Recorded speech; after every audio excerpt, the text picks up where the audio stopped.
वायु की तरह जोश होता है, वायु का उल्टा ही युवा होता है। युवा में वायु की तरह ताकत होती है।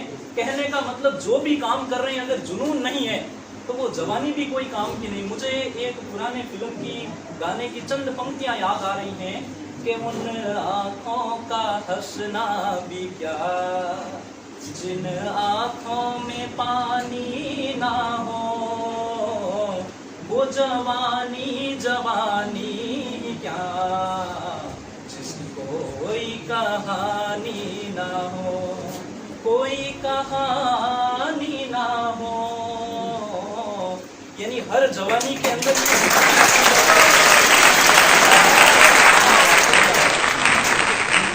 बजाता रहो, मन ठा पड़े मैं बड़ो बढ़िया बोलूं, ठा पढ़ना भी जरूरी है। देखो छोटो प्रोग्राम हो तो ठीक है, प्रोग्राम की अंत में उसी जुनूनी गाथा के साथ करना चाहूंगा कि मैंने कहा था जिस समय मैं उदास होता हूँ मैं किसको पढ़ता हूँ, मैं किसको सुनता हूँ, तो मैं राजस्थान के सबसे बड़े योद्धा, शायद उनके जैसा राजस्थान में कोई हुआ नहीं। मुझे जब भी विकट परिस्थितियों का याद आता है तो मुझे महाराणा प्रताप का नाम याद आता है, तो एक बार उनके लिए जोरदार तालियां। मैंने जब महाराणा प्रताप को पढ़ा है, जब इतिहास के अंदर महाराणा प्रताप पढ़ा है, मेरे खुद के रोंगटे खड़े हुए हैं। और मैं वादा करता हूं अगर बारीकी से आपने उनको पढ़ा होगा तो आपके भी रोंगटे खड़े हुए होंगे। महाराणा प्रताप ने विकट से विकट परिस्थितियां देखी। जिस राजा को महलों का अधिकारी होना चाहिए था, जिस राजा को सोने के थाल में भोजन करना चाहिए था, जिस राजा को सिंहासन पर जिसके हजारों दास होने चाहिए थे, एक आवाज पर जिसके प्रत्येक व्यक्ति शीश झुकाना चाहिए था, उस व्यक्ति ने एक मुगल बादशाह के सामने सर न झुकाने का वादा किया। जिंदगी में सब कुछ समझौता कर लिया लेकिन कभी अपने स्वाभिमान से समझौता नहीं किया। तो मैं से ऐसे ही स्वाभिमानी पुरुष की एक छोटी सी गाथा कहना शुरू करूंगा। एक छोटा सा गीत है जो मुझे महाराणा प्रताप के बारे में बड़ा प्रिय है, उसे ही सुनकर अपने प्रोग्राम को आज का अंत करेंगे। और मैं चाहूंगा आप भी साथ साथ गाए, क्योंकि जब तक सुर लय ताल सुकून नहीं मिले, मैं पहली लाइन गाऊं अगर सही गाया तो मैं अगली लाइन गाऊंगा, ठीक है हाथे। तो देखो, ओ नीले घोड़े रा असवार मारा, मेवाड़ी सरदार राणा, सुनता ही जा जो जी, मेवाड़ी राणा सुनता ही जा जो जी, मेवाड़ी राणा सुनता ही जा जो जी। थारी राणा थारी डकार सुनने अकबर गूंजो जाए, राणा थारी डकार सुनने अकबर गूंजो जाए। हल्दी घाटी रंगी खून सुनाड़ो बहतो जाए, हल्दी घाटी रंगी खून सुनाड़ो बहतो जाए। ओ चाली मेवाड़ी तलवार, चाली मेवाड़ी तलवार, चाली मेवाड़ी तलवार, चाली मेवाड़ी तलवार। बह गया खूंटारा खंगाड़, बह गया खूंटारा खंगाड़, बह गया खूंटारा खंगाड़, बह गया खूंटारा खंगाड़। ओ राणा सुनता ही जा जो जी, ओ मेवाड़ी राणा सुनता ही जा जो जी। चेतक चढ़ गयो हाथी पर और मान सिंह घबराए,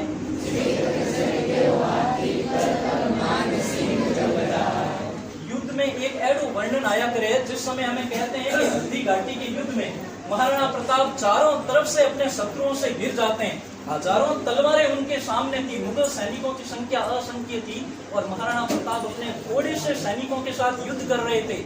जब महाराणा ने देखा तब महाराणा ने अपने घोड़े चेतक को इशारा किया कि अब इस युद्ध को मुझे निर्णायक अंत पर पहुंचाना पड़ेगा। और मुगल सेना का जो नेतृत्व कर रहा था वो कर रहे थे आमेर के कछवा वंश के शासक मान सिंह। कौन करता? मान सिंह, जिन्हें अकबर सबसे ज्यादा महत्व देता था। मान सिंह नेतृत्व कर रहे थे। महाराणा प्रताप को समझ में आ गया कि अगर युद्ध लंबा खींचा तो मेरी पराजय निश्चित है, इसलिए मुझे इस युद्ध को निश्चित तौर पर निर्णायक अंत पर पहुंचाना पड़ेगा।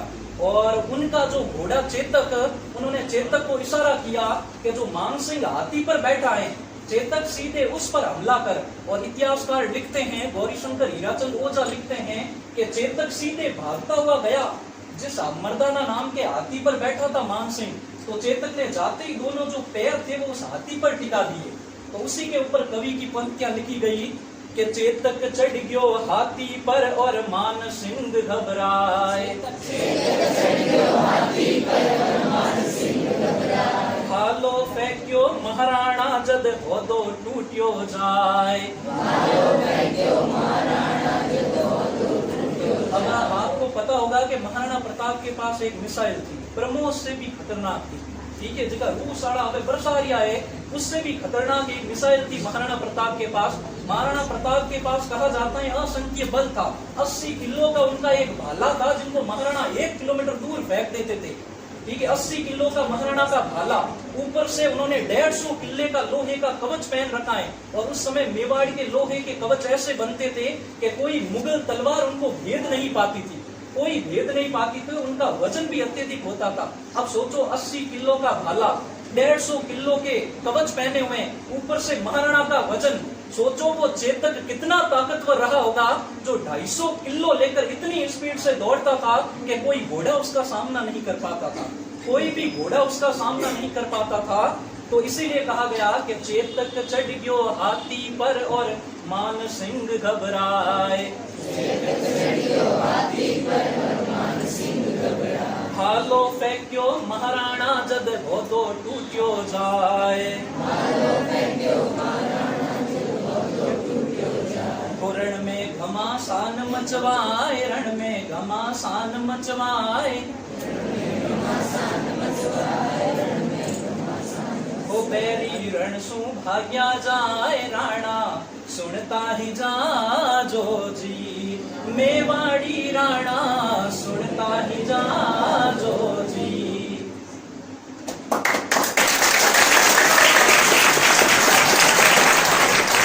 एक और लास्ट भी बाद में कंप्लीट करो, देखो कि झालो गयो सुरगा, झाला मन्ना था कि जिस समय कहा जाता है महाराणा प्रताप के घोड़े चेतक ने जब अपनी टांगे टिका दी थी मर्दाना नामक हाथी पर, उस समय हाथियों को प्रशिक्षित किया जाता था, हाथियों की जो सूंड होती थी उसमें तलवारें लगाई जाती थी, और जब भी कोई आसपास आता तो हाथी इस तरीके से सूंड घुमाता ताकि आसपास के जितने सैनिक हो उनको मारे जा सके। हाथियों को भी प्रशिक्षित किया जाता था।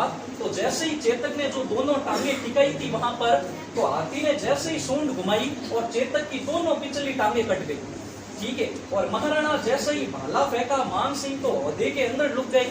महाराणा ने सोचा मान सिंह मारे गए और युद्ध की समाप्ति हो गई, और महाराणा जितने मुगल सैनिक जो भाई हमेशा जो राजा आता था सेना लेकर उसके आसपास उसकी सुरक्षा के लिए कुछ मुगल सैनिकों की टुकड़ी होती थी, तो 100-150 मुगल सैनिकों ने महाराणा को घेर लिया। महाराणा को जब घिरे हुए देखा तब उनके युद्ध का एक नायक था जिसका नाम था झाला मन्ना। झाला मन्ना महाराणा के पास आता है और महाराणा प्रताप को आकर कहता है कि हे महाराणा, मैं एक नाम मात्र का व्यक्ति हूँ, हमेशा व्यक्ति के जीवन में कोई आइडल होना चाहिए, वो जीवित रहना चाहिए जिसे देखकर लोग प्रेरणा करें। अगर आज किसी कारणवश आप इस युद्ध के अंदर घायल हो गए या और भी कोई अनहोनी घटित हो गई तो मेवाड़ की जनता किसे देखकर वापस मुगलों के खिलाफ विद्रोह करेगी। अभी तो ये मान सिंह उसका एक प्यादा था, अभी तो जिस शत्रु से आप लड़ना चाहते हो वो दिल्ली में बैठा ठाके लगा रहा होगा। चाहे झाला मन्ना मारा जाए, चाहे झाला मन्ना चाहे रहे या न रहे, इतिहास में उसे कोई याद करे या न करे, लेकिन महाराणा प्रताप जीवित रहने चाहिए ताकि इतिहास के अंदर उन्हें क्या याद किया जा सके, वापस मेवाड़ की जनता में वो प्रेरणा बनी रहे कि वो काम करते रहे। तो उस समय झाला मन्ना लड़ते लड़ते मुगल सैनिकों की तलवारों से पूरे के पूरे पीटे जाते हैं। ऐडो एक जगह नहीं हुए जहां पर मुगल तलवारें नहीं थी, और झाला मन्ना महाराणा प्रताप के ताज पहनकर वहां युद्ध के अंदर शहीद हो जाते हैं और महाराणा प्रताप वहां से निकल जाते हैं। अब मुगल सैनिक महाराणा प्रताप का पीछा कर रहे हैं और महाराणा प्रताप घोड़ा लेकर उनसे बचने का प्रयास कर रहे हैं। और क्या कहा, देखो क्या कहा कि चेतक तन सु बढ़े प्यालो करतब बणियो जाए, माने जीवा सु प्यार नहीं है मरनो है एक बार। युद्ध में जब वो भाग रहे होते हैं तब एक ऐसा मौका आता है जन बड़े कोई फुटरो नाड़ो आ जावे और चेतक की दोनों पिछली टांगे कटी हुई हैं, घोड़ो जने भी कोई लंबी छलांग लगावे तो आगला पैर ऊपर करिया करे और दारने पैर माथे वजन देन वो छलांग लगाया करे। अब पिछली टांगे तो दोनों कटी हुई, अगर वो छलांग लगाने के लिए अपनी दोनों पैर आगे करे तो निश्चित पैर पर दोनों पैर पीछे वाली भाग जाएगी, वो टूट जाएगी पूरी की पूरी, चेतक कभी नहीं चल पाएगा। चेतक निश्चित तौर पर ये बात जानता था, ठीक है, चेतक निश्चित तौर पर ये बात जानता था। तो इसके ऊपर कवि तुरसा हाड़ा लिखते हैं, क्या लिखते हैं देखो कि महाराणा प्रताप जब उस नाड़े के पास पहुंच गए तब चेतक को पता चल गया कि मैं इस नाड़े को पार नहीं कर पाऊंगा, इस नाले को पार नहीं कर पाऊंगा, लेकिन चेतक ने फिर भी अपनी पूरी ऊर्जा लगाकर, ठीक है, क्या कहा इतिहासकार ने कि आगे नदियां पड़ी अपार, बोलो वाह वाह, आगे नदियां पड़ी अपार, घोड़ा कैसे उतरे पार, राणा ने देखा इस पार तब तक चेतक था उस पार। राणा ने देखा कि इतना बड़ा नाला, इतना बड़ा नाला है, चेतक कैसे पार कर पाएगा। तो महाराणा ने ये पीछे देखा कि मुगल सैनिक कहाँ तक हैं, लेकिन जब तक महाराणा पीछे देखते तब तक चेतक ने छलांग लगा ली और चेतक जैसे ही वहां पर वापस पैर टिकाए, चेतक के दोनों पैर टूट गए और आगे जाकर कुछ ही समय बाद ये गांव में चेतक की मृत्यु हुई, बलीचा गांव में। सपास बजाओ ताड़ी और बलीचा गांव में जाकर चेतक की मृत्यु हो जाती है, चेतक की मृत्यु हो जाती है। आज भी वहां पर शहीद स्मारक बना हुआ है, ठीक है। अब चंद पंक्तियों के साथ मैं अपनी बात को समाप्त करूंगा, लंबी चौड़ी गाथा एक छोटो प्रोग्राम तो चंद पंक्तियों के साथ शुरू करूंगा। चेतक की मृत्यु के ऊपर एक कवि क्या लिखता है कि धन्य धन्य धरा वहां की, कहाँ की धरा, मेवाड़ की, अपने राजस्थान की धरा, अपने मारवाड़ की धरा, कि धन्य धन्य धरा जहाँ की शक्ति भक्ति और स्वाभिमान कभी डिगा नहीं, और धन्य था वो सूरवीर राणा जिसके आगे अकबर भी टिका नहीं।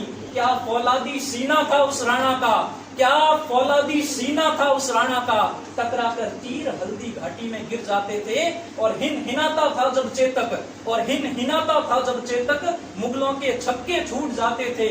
और ऐसा भगवा लहराया राणा ने हल्दी घाटी में, और ऐसा भगवा लहराया राणा ने हल्दी घाटी में कि सूर्य देव भी छिप गए गगन में। अरे आदमी तो आदमी, अरे आदमी तो आदमी, एक घोड़े ने जान दे दी अपने वतन पे, अरे आदमी तो आदमी, एक घोड़े ने जान दे दी अपने वतन पे।